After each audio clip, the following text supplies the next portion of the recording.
अस्सलाम वालेकुम। आज की मेरी जो वीडियो है ये वेडिंग केक है जो मैंने बनाया है। आप इस वीडियो को ज़रूर देखिएगा और आप बहुत आसानी से अपने लिए केक या अपनी फैमिली में से किसी के लिए भी वेडिंग केक घर में बना सकते हैं।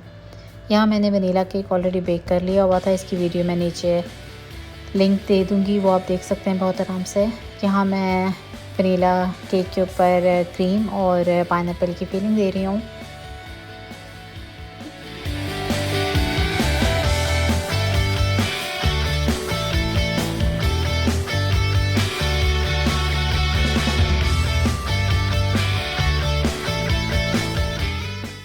आप जब केक को फिल कर रहे होते हैं तो बहुत ज़रूरी होता है कि वो लेवल पे रहे, कि ऊपर से भी बिल्कुल फ्लैट रहे और साइडें भी जो हैं वो जितना हो सके बराबर हैं। क्योंकि स्पेशली जब आपने बनाने होते हैं, टीयर्स केक बनाने होते हैं, 2 बनाने हैं, 3 बनाने हैं, जितने भी आपने लेवल उसके रखने हैं, तो बहुत ज़रूरी है कि आपका केक ऊपर से बिल्कुल फ्लैट रहे, नहीं तो आपका केक जो है वो टेढ़ा होना शुरू हो जाएगा।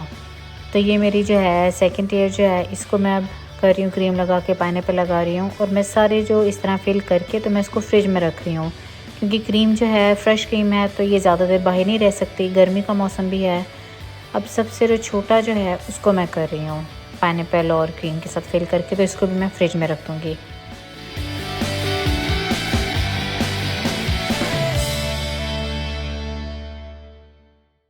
अब जो है मैं सिंपल बटर क्रीम के साथ सारे जो है वो केक के ऊपर बटर क्रीम लगा दूँगी, ताकि केक के जो ज़र्रे हैं वो बाद में तंग ना करें। इसे क्रम कोट कहते हैं। मैं सारे केक पे लगा के अच्छी तरह इसको कवर कर दूँगी और जितना हो सकेगा इसको स्मूथ करूँगी, क्योंकि जितना स्मूथ आपकी बटर क्रीम लगेगी उतनी ही अच्छी आपकी फॉन्डेंट का लुक आएगी।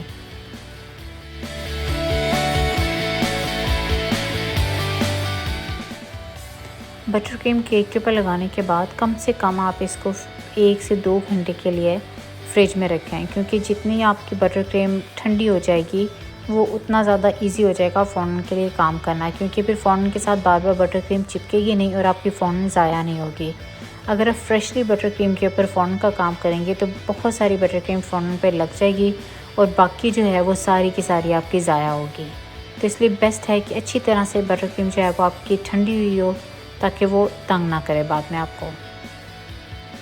अब मेरी सेकंड वाली भी ये लेयर जो है वो कंप्लीट होगी। इसको भी मैं इस तरह स्मूथ करके फ्रिज में रख दूँगी।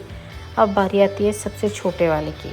नॉर्मली कहा जाता है कि छोटा है बहुत इजी हो जाएगा, लेकिन नहीं, इसके टोटली तौर पे ऑपोजिट है। छोटा जो है, जितना छोटा आपका केक होगा वो उतना ही मुश्किल होगा। उसको बटर क्रीम लगाना, उसको फॉर्मेट का काम करना बहुत बहुत टफ़ हो जाता है, इतने छोटे से को हैंडल करना।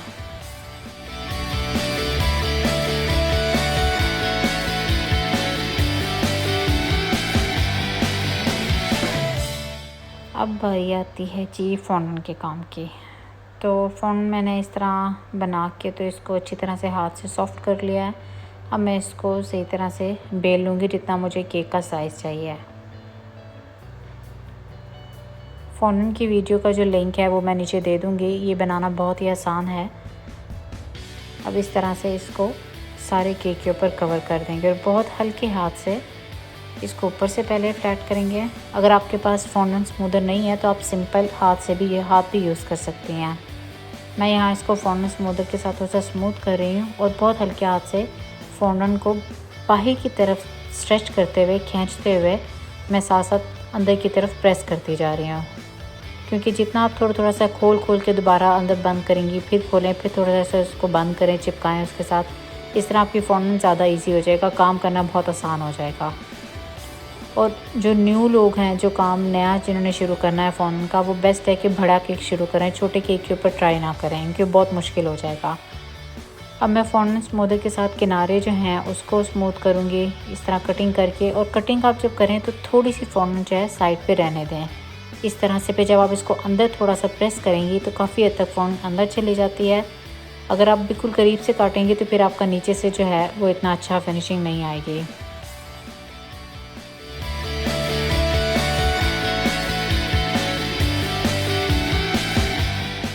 अब एक दफ़ा केक को सारे को अच्छी तरह से इसको स्मूथ करके तो मैं दोबारा इसको फ्रिज में रख दूँगी। और अब बारी आती है दूसरे वाले केक की। फॉन्डेंट को पहले मैंने सॉफ़्ट करके तो फिर इसको मैं बेलूँगी हाथ से।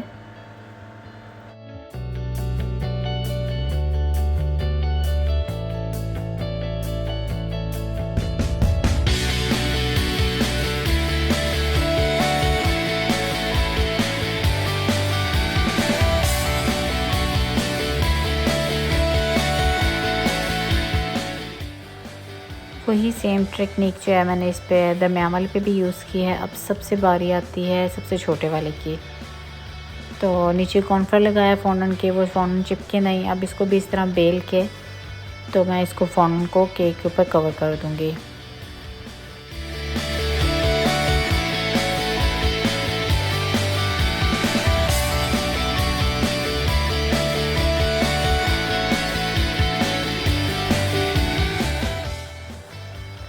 तीनों जो केक की लेयर्स थी, मुझे सबसे ज़्यादा टाइम ये सबसे छोटे वाले पे ही लगा, क्योंकि बार बार बल्ब पड़ रहे थे। फिर मुझे इसको खोल के दोबारा इसको कवर करना पड़ रहा था।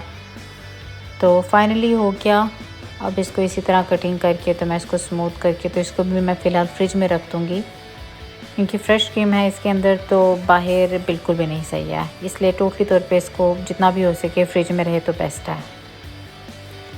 अब जो है मैं केक के किनारे कवर करने के लिए इस टाइप का जो है फ़ोंडेंट जो मोल जो है, आपको सिलिकॉन मोल हर जगह से आराम से मिल जाएंगे, जो भी केक वाले जो एरिया होंगे, दुकानें होंगी। इस तरह से मैं इस तरह बना के तो मैं साइड पे पहले रख लूँगी, क्योंकि कभी कभार होता है कि बार बार निकालो रखो तो फिर टफ़ हो जाता है। तो इसलिए मैं थोड़ा सा एक्स्ट्रा बना के तो मैं रख लूँगी, ताकि बार बार जो है वो टाइम वेस्ट ना हो। अब इनको चिपकाने के लिए ग्लू के तौर पे मैं वही सिंपल पानी जो है वो यूज़ कर रही हूँ। सारे किनारे पे मैं इस तरह पानी लगा के, तो आप देख रहे हैं कि पहले केक की लुक क्या थी और ये किनारे इसके लगाने के बाद एकदम केक की जो शेप है वो कितना टोटली तौर पे चेंज हुई है, कितना खूबसूरत लग रहा है। अब जो है मैं इसको डेकोरेट करने के बाद मैं जो नॉर्मल होते हैं प्लास्टिक स्ट्रॉ जो होते हैं मोटे वाले बड़े साइज़ के, मैं वो यूज़ करूँगी, ताकि केक को स्टैक करने के लिए जब ऊपर मैं रखूँगी केक तो वो केक वज़न की वजह से दबेगा नहीं, इन स्ट्रॉस की वजह से ऊपर ही खड़ा रहेगा। इस तरह से मैं इसको दबा के फिर निकाल के तो दोबारा कटिंग कर लूँगी, ताकि बहुत ज़्यादा ऊपर भी ना हो, जितना हो सके केक के अंदर हो और फ्लैट हो।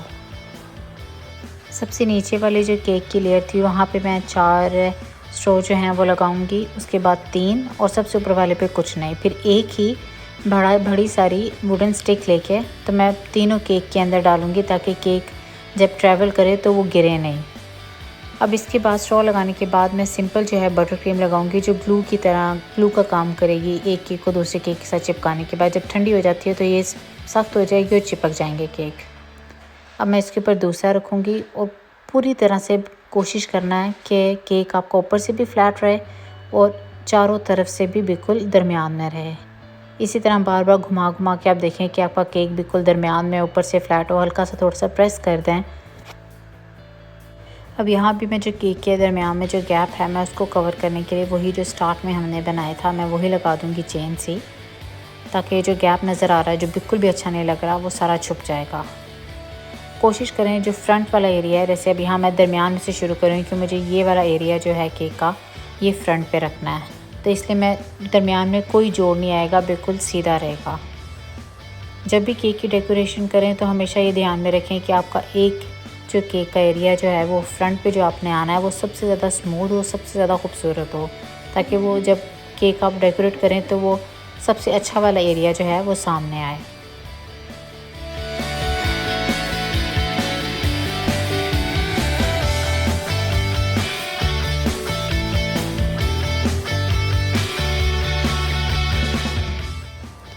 अब यहाँ दूसरी लेयर में भी मैं लगाऊंगी स्ट्रॉस लगाऊंगी, लेकिन ये पूरी तरह नीचे नहीं जाएंगे, क्योंकि हर एक केक की लेयर के नीचे एक सिंपल जो है केक बोर्ड है, तो इसलिए ये उतना ही नीचे रहेगा जहाँ तक एक ऊपर वाला हिस्सा जो है केक, बस वही। यहाँ मैंने 4 लगाए थे, अब यहाँ पे मैं 3 लगाऊंगी।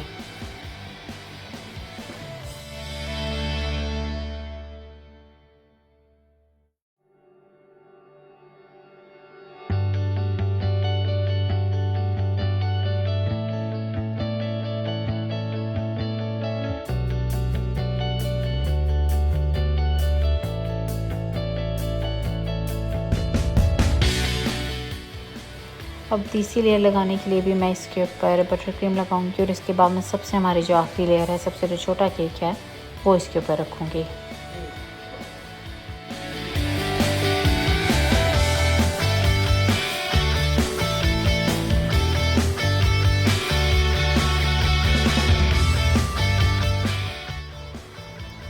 अब आखिरी लेयर रखने के बाद इसको भी मैं देखूंगी कि ऊपर से भी फ्लैट रहे, किनारे भी बिल्कुल दरमियान में रहें, ताकि कि आखिरी लेयर है तो इसलिए ऊपर से आपका केक फ्लैट होना बहुत ज़रूरी है।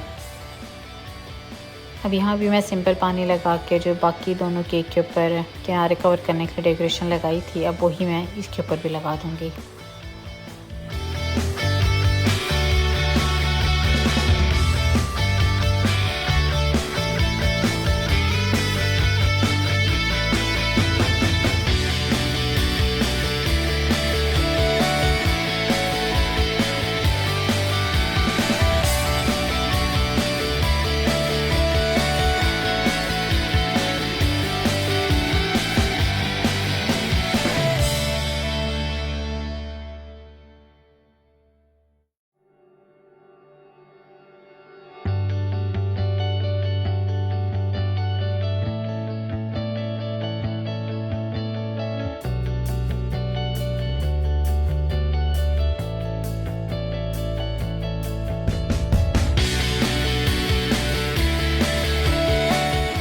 केक जो है वो स्टैक हो गया है, तो इसको तीनों को जोड़ने के लिए इस तरह की वुडन स्टिक लेके तो मैंने इसका जो सबसे जो नीचे वाला जो हिस्सा है उसको मैंने थोड़ा सा शार्पनर से शार्प कर लिया।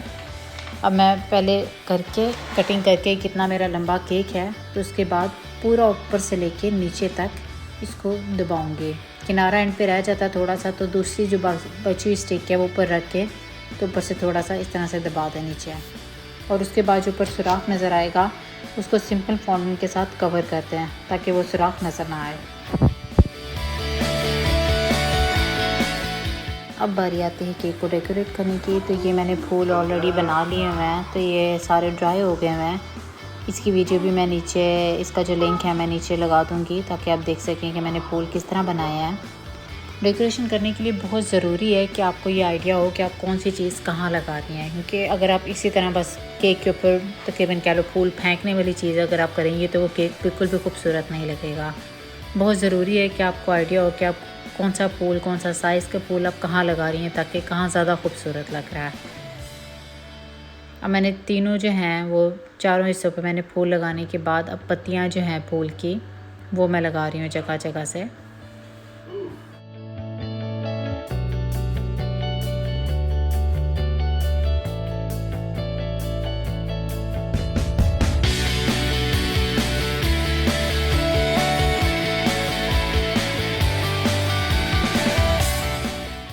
जहाँ जहाँ से फूलों के किनारे जो हैं वो खाली नज़र आ रहे हैं आपको, वहाँ वहाँ पत्तियाँ लगा दें, लेकिन कोशिश करें बहुत ज़्यादा भी ना फिल कर दें अगर कस्टमर की डिमांड नहीं है तो अब मेरा जो केक है वो कंप्लीट हो गया है। मुझे कमेंट्स में लिख के ज़रूर बताइएगा कि आपको मेरी वीडियो कैसी लगी, और मेरी और भी न्यू वीडियो देखने के लिए मेरे चैनल को लाइक ज़रूर कीजिएगा। तो इंशाल्लाह बहुत जल्दी मिलेंगे। अपना ख्याल रखिएगा, दुआ में याद रखिएगा। अल्लाह हाफ़िज़।